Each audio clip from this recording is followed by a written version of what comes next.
Hey guys, welcome back to another video. It is currently 12 in the morning when I'm recording this. But let's get on to this. This is a Dream X listener. I have gonna put the story that I'm using in the description. And so I'm gonna start off with the prologue. 3, 2, 1. Dream stepped through a golden portal to the destroyed realm. It was hard to believe that this was once his home. A happy place where humans and monsters alike could live in peace. Dream looked left and right. He could have sworn he was being watched. Shaking his head, he sighed. No one would ever come here. He was too damaged, too broken. Easy to be overlooked, nowhere near its former glory. The tree of feelings, or what was left of it, lay on the ground, dead. The trunk was brittle and withered, the leaves long gone. It made Dream's soul hurt, just to look at it. A familiar sploosh sound appeared at Dream's side. He didn't have to look up to know it was Ink. He and Ink had grown to be best friends over many years, even if Ink needed help feeling them sometimes. The little emotion arouser, EVs, easily fixed that problem. Ink came very close to joining the dark side. Dream's brother, his own brother, Nightmare, had tried to use the artist's hollowness to his advantage. It would have worked had Dream not stepped in at the last moment. He filled the hollow shell with happiness and goodness, stopping Nightmare's plan in its tracks. Now the two were inseparable, and they had even gathered a third member, Blueberry, Sans from Underswap, who made the perfect companion. He was almost always happy, and always went out of his way to help others. And when a time rift accidentally opened, he stepped in to help Dream and Ink. They made him a part of the team that very day. The team called themselves the Star Sanses, now always repelling the forces of evil. They made a great team, really. In Dream's humble opinion, that was. Dream would never take the offense. He left that to the others. It still stung to hurt his brother, though. Dream was shaken slightly from his thoughts by Ink. The latter's eyes were light blue, round and curious. Dream, we have to go now. Now. There's an attack on Recovery Tail. The golden skeleton sighed. His brother's attack seemed to grow more and more frequent. It was terrible whenever a universe was lost, or even a single life. Dream always felt terribly guilty when someone was hurt, and he could have stopped it. He assumed it was error. He took most of the joy in destroying universes, even more so than Nightmare. He and Ink especially disliked each other, even when Ink wasn't on EVs. Dream strived to keep Ink filled with good feelings. That's what friends are for, after all. The golden skeleton was able to influence others' feelings through his soul, a spirit encapsulated by pure positivity, to make them happier. Most of the time, he'd use it for the ones that survived the destruction of their universe, to help with the trauma before they were relocated. Go on. Go on, I'll catch up. Dream Ink nodded, opening a portal to Recovery Tail. It shot a rainbow of colors, although light blue seemed to be prominent. I cannot speak for the life of me right now. I should probably clear my throat a lot more. Exhaling slowly, Dream took out a small notebook. It was an old, thin, leather-bound journal. The book was dusty and slightly stained with things Dream would rather not think about.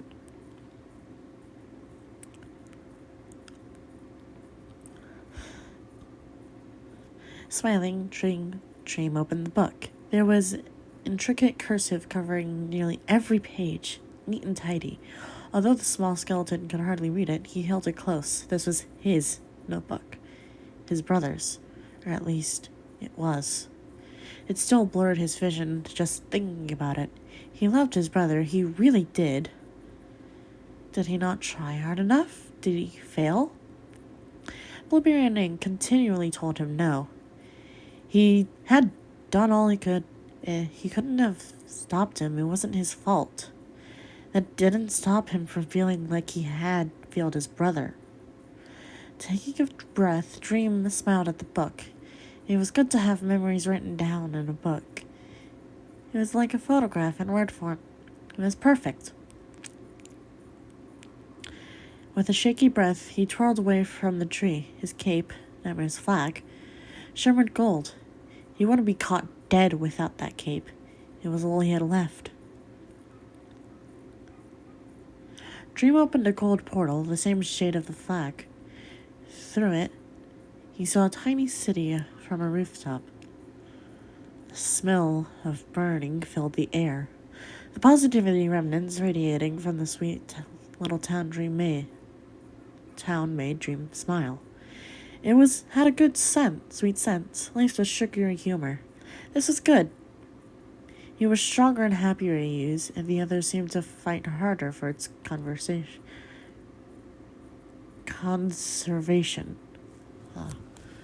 Can't say that word right, even when I'm reading something.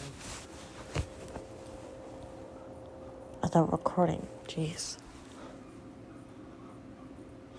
The happiness was overshadowed by fear, however. The attack had a huge impact on genocide-less universe. No one was prepared. The Star Santas would have to save them. It was a new day. Taking a deep breath, Dream leapt through the portal. Okay, that was the prologue. That took 6 minutes. Okay. Chapter 1. Normal. Okay. Goodness. Why is my voice... Okay, there we go. It's slightly better. He just wanted some food. Walking along the sidewalk, he smiled at the sun. It was a new day, and everything was wonderful. The monsters and humans had integrated beautifully, although there was an occasional quarrel that was swiftly resolved. Your father had sent you out to get groceries, and you planned on meeting Frisk as well. Wearing a favorite color, sweater, you hummed quietly to yourself. The tune was always new, the melody always changing. A cold breeze swept through your... I don't know what HL stands for. Someone help. And hair-colored hair. As if the wind was singing too. It was always like that. Every week, Father would send you for groceries. He was too busy at the school to shop. And you meet up with Frisk. Although repetitive, you never got bored. She's clopping on the ground. You finally arrived at the grocery store. Almost everything could be found inside, from Groveby's to Muffet's new bakery. You and Frisk always stopped by both. The smell was enticing and delicious. Why in? Smiling widely, you turned to an excited Frisk. Their striped sweater was slightly messy along with their brown hair. Although their eyes looked closed, you knew that Frisk could see as well as any person. The two of you fell into step as you gushed. You won't believe what happened. Do you know about how Mom and Dad are constantly talking about the peace treaty and how they appreciate it? Guess what? They're going to be on the Royal Guard. Frisk gasped. Oh, stars. No way! I can't. It's better. Kinda. I don't care. The two of you continued walking as you shopped, gathering a nice healthy meal of Cinnabuns and spider donuts. You slipped in a slice of butterscotch pie while Frisk wasn't looking and covered it with a pastry bag. That'll be a surprise. Only on the last stop on your list was Grillby's. Frisk sent you a knowing look before pushing the door open.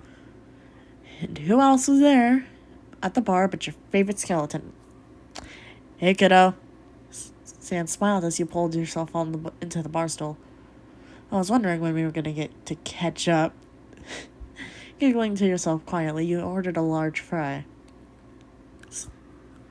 Frisk asked for a burger, and Sans, being, of course, Sans, called for a bottle of ketchup. It was always ketchup. As you munched on your fries, back in one hand, Sans asked, So I heard your parents are drawn in the Guard. Must be pretty excited about that, huh? Nodding, you readjusted your weight. The bags had nearly slipped out of your hands, even while walking. Damn, you are clumsy. You always tried to make up for the clumsiness by helping others as much as possible without tripping over yourself in the process.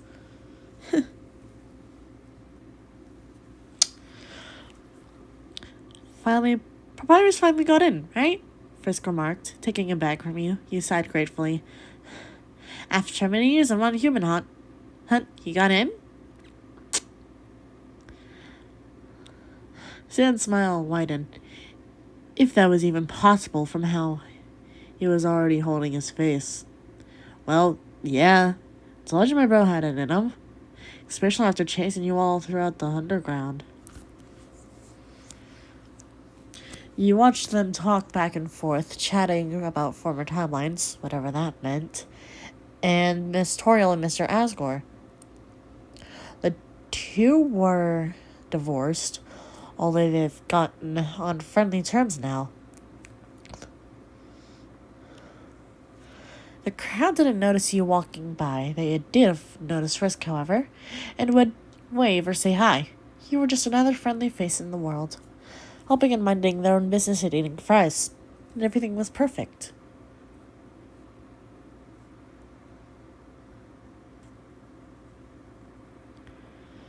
At least that's what it should have been. You felt happy with your life as a stranger, but something felt missing. Just missing. There was no better word to describe it. The worst thing about it was that you had no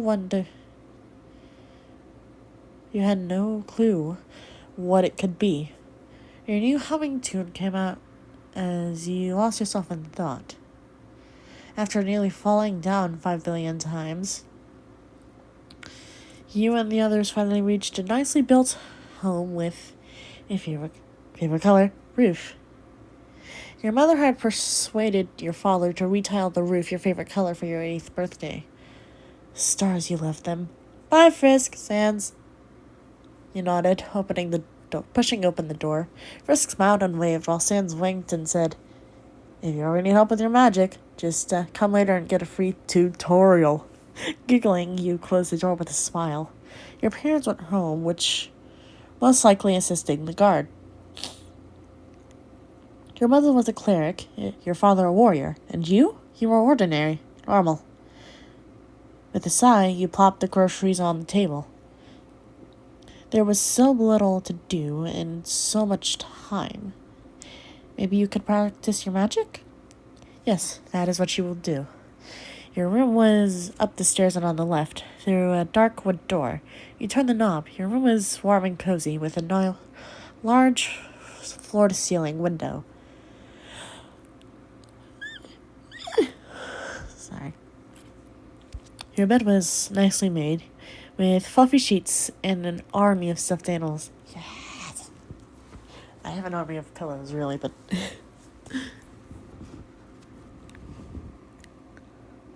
Every decoration was favorite color, lovingly gathered over the years. I wouldn't trade this room for anything. Flopping down on your bed, you grabbed your ripped stuffed animal. It had a huge gash over its back, a result of many months of hugging and playing and humming. Some might have called you childish to still have stuffed animals, but you didn't care. I have one right now that I'm hugging while I'm reading this. With a shaky smile, you put 2 hands on the cut, focusing green magic on the slash. You thought of a happy memory. Your mother taking you out for a special breakfast, your father bringing home a yummy birthday cake, Frisk and Sam spending time with you at Groby's. Green light fidgeted through your fingers. Your eyes opened, not realizing they had closed in the first place. With hopeful prayers, you lifted your hands. The gash was gone. Yes! You shouted, falling back onto your bed, arms lifted, fist balled in victory. Laughing, you put the animal back in its rightful place. I should reward myself, you thought humorously. And what better way to reward myself than food?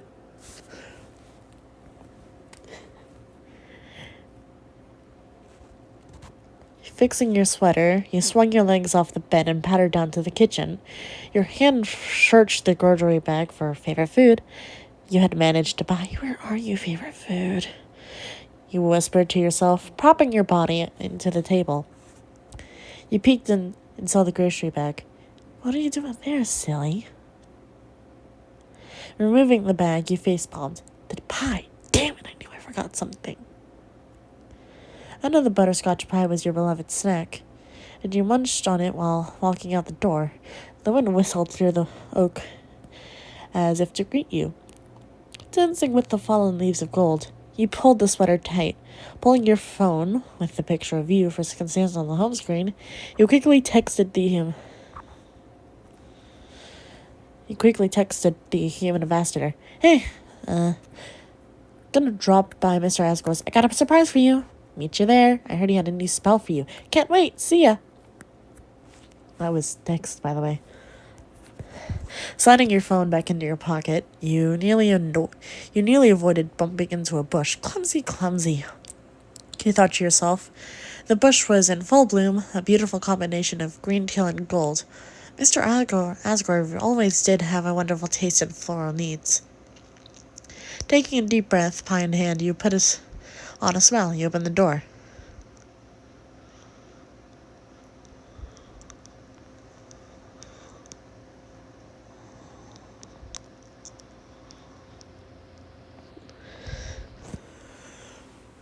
That photo was facts, though.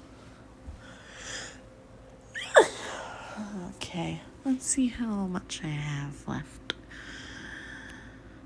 16. I could probably make it if this fucking ad will load. Ugh.